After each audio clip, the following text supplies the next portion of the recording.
Okay, now total. Let's keep the total picture in mind. So what does that mean? Okay. So why do we do this?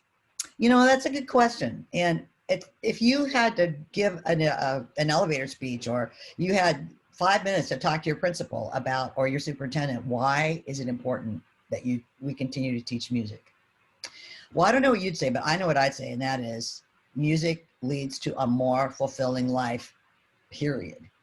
For me, of course, I'm a music teacher, but for me, my life is so fulfilled, and it's because music is in it. I can turn on a piece of music and just go to a different place. I totally feel. I've been in concerts. Speaking of Eric Whitacre, I was at the NAMM show one time, and Eric came and did Fly to Paradise with a choir on the stage, while the rest of us sat there with our music, and we were singing away Fly to Paradise.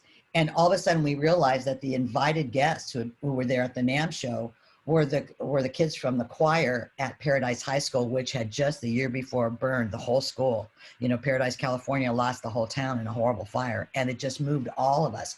And literally 600 or 700 people at the same time realized what was happening, and people were in tears, and the kids were hanging on each other. I mean, there are moments where music just takes you places that nothing else can. So that's something that you don't even know, and maybe you don't even realize until you're older, and then you understand it. So, but we have to get the kids, you know, feet in the water first, you know, to get their big toes wet, right? So how? Well, build appreciation for the ensemble. You know, the trust is something that I think is so important, and to develop among each other. And students will understand that if they hold hands and cross the street through trust, that they'll be much better off as a group together than if they're off doing their own thing separately, you know? So I think it's really important for us to remember that. So trust and appreciation. And recognition. You know, I have a little student recognition pin award there down in the corner, because that's why we have this little certificate. And I know there's that whole thing about, you know, soccer and everybody gets a prize or some kind of a trophy. But, you know, I think it's really important to give kids encouragement. They need, especially now, they need a lot of encouragement, and we should recognize them for all of their achievements. Okay. This is a gentleman by the name of Stephen Cox. Okay. Stephen is a band director in Eastland. I think it's Eastland, Texas, actually, at Eastland High School. And he, like the rest of us, or like many of us, you know, school was out on March 13th, right? So the reason I think this is so important is because Stephen presents what he did, and he presents 7, 8 ideas of things that you can do with your kids, even if you are not in school, or if you're doing something on a hybrid, or even if you're in school 100%. And what you will discover is how much more music making was valued by the students, because they had kind of an extra experience along with it. It wasn't just learning music to play in a concert for the concert's sake, or even for the experience of music making, but they used the music to explore how it could go into the community and enrich everybody. So this is a little bit of a longer video, but I think, well, I know you will enjoy all of his ideas, and he's so upbeat. He actually led in Texas at TMEA, a kind of a step 2 to this, which is like a 45-minute version. I think I put up the website for you right behind this, but I wanted to share this. So enjoy. I'll see you in a few minutes. Hey, band. Hey, what? I don't know if you've noticed this, but we're not in class right now. The first thing that we did was try to get instruments out to our students. I remember one student in particular that they brought a horse trailer to load up a marimba because we wanted that student to be able to play their instrument. And knowing that not all students had instruments yet, we actually did something kind of interesting. We did a homemade instrument contest, and we are introducing the Coronavirus Homemade Instrument Challenge Contest thing. I got some really wonderful submissions. The kids were really creative.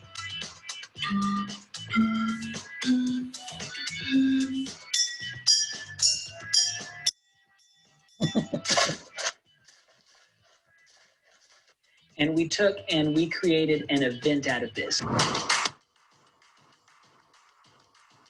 And so we took and edited in these performances, and I introduced each one of them, but then we also contacted some guest judges. Hey, all you cool cats and kittens, Luke McMillan here. Hey, Eastwood Band, how's it going? It's Mr. Shane. William Owens here with you from my home office. And just like you guys, I'm trying to make sense out of this entire crazy situation.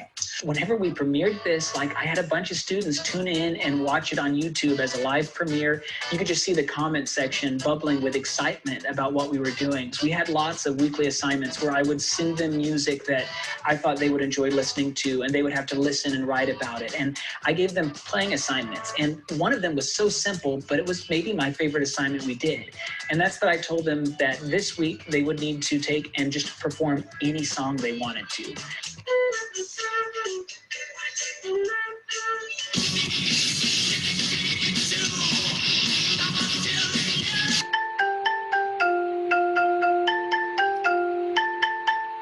For them to take and learn how to make music on their own, well, I'm hoping that fosters more lifelong musicianship.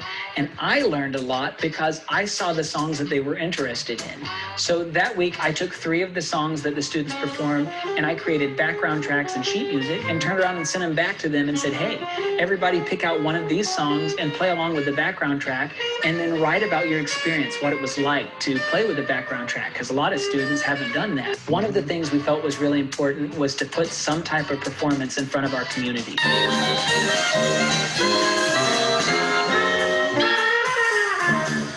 We have another student that graduated out of our program in the 70s. His name was Stacy Blair, and he had this amazing career as a trumpet player. He won the Maurice Andre Trumpet Award, and he did all this despite being blind from birth. In fact, he marched in our marching band blind. Unfortunately, Stacy passed away about 10 years ago.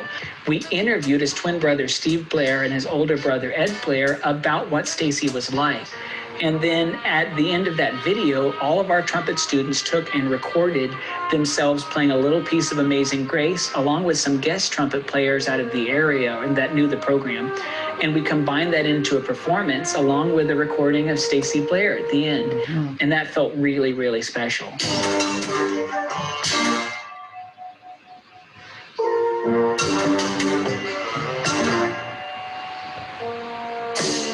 So we've been preparing John Mackey's Foundry, and the hope had been to perform it at EBA Iron, which is a foundry that's in Eastland. And a lot of our students have family members that work there and ties to it, and they're big supporters in the community and of the arts.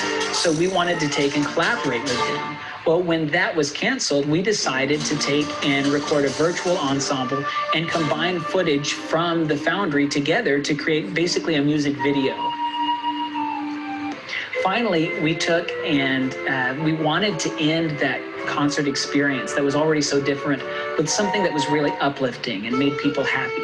And so we took and we recorded the song made popular by Vera Lynn, We'll Meet Again. So will you please say hello to the folks that I know, tell them I won't be long. They'll be happy to know that as you saw me go, I was singing this song. We'll meet again. Don't know where, don't know when, But I know we'll meet again some sunny day. And there you have it. Talk about remaining relevant. Wow. Just those kids singing really gets to me.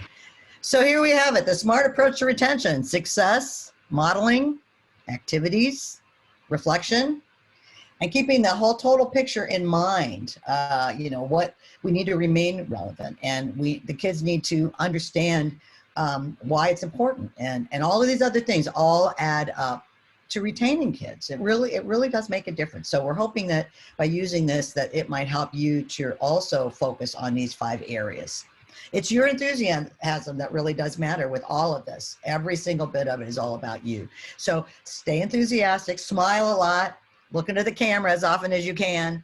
I know it's hard because you want to look at faces, but as you're teaching, look at that little dot. Hopefully it's a little green dot, so that you can show some expression. Here's something else that I've been teaching kids, because particularly now, to when they're on Zoom or whatever the platform is, to try and have a pleasant look on their face when they're not doing anything, because there's a big difference between this and this. Now, why is this important? Well, if you're a member of an audience, and you're sitting like that, it's so encouraging to the performer. And so I would always teach this as being part of an audience. Part of that responsibility is to have a pleasant look on your face and to be aware of that. And in fact, in the world, it's better to have a pleasant rest position on your face than not. So why don't you teach that to your kids? And I think that'll make a difference for what you see and what they see and how they feel even. It lifts their face a little bit. Okay, I'm excited to share this with you. msfq.org/guide. If you go to this site, and MSFQ stands for More to Start, Fewer to Quit, okay, MSFQ. This is an offshoot of the Music Achievement Council and NAM. And what it is every single month, we send out, we being the Music Achievement Council, to anybody who signs up through this site, relevant for that specific month, recruitment, retention, and success ideas for that month. Exactly. Okay. So you don't want to miss out on this. This is something that just comes right to your mailbox. And we have wonderful people writing these. Cheryl Floyd from Texas. I don't know if you know Cheryl. She's a middle school band director. A lot of our Yamaha master educators are writing some of these. And we're just very excited to share all of this information because it's helpful to be reminded, for example, maybe in February, oh, it's time to schedule your first performance concert for next fall. Don't forget. I mean, all right, now it's time to think about your budget. Here's an idea for your budget.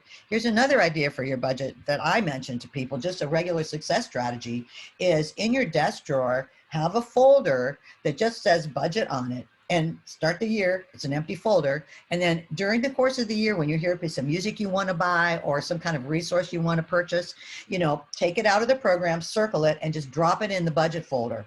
And then when your principal comes to you, say in February or March, and says, hey, I have, a few extra dollars, let me know if you need anything. And they always do this, right? And then you're like, what do I buy? Well, you just pull out your budget folder, open it up, put everything in order of priority, and then submit it. It's done. You can have it in a day. So this is one tip, for example, that we put out there, but there are tons of them. So it's real simple, msfq.org/guide. And also another thing that you get is that the Music Achievement Council actually has a recruitment and retention guide, and you'll get that guide itself just by signing up. And then there are other wonderful resources. We actually wrote a document on keeping kids as they transition from middle school to high school, because that typically is like a Grand Canyon of losing students. And so we have a number of strategies that you could implement to keep the kids in the program as they transition from middle school to high school. So all those things are available, and anything that the Music Achievement Council provides is free. Go get those kids. They love you.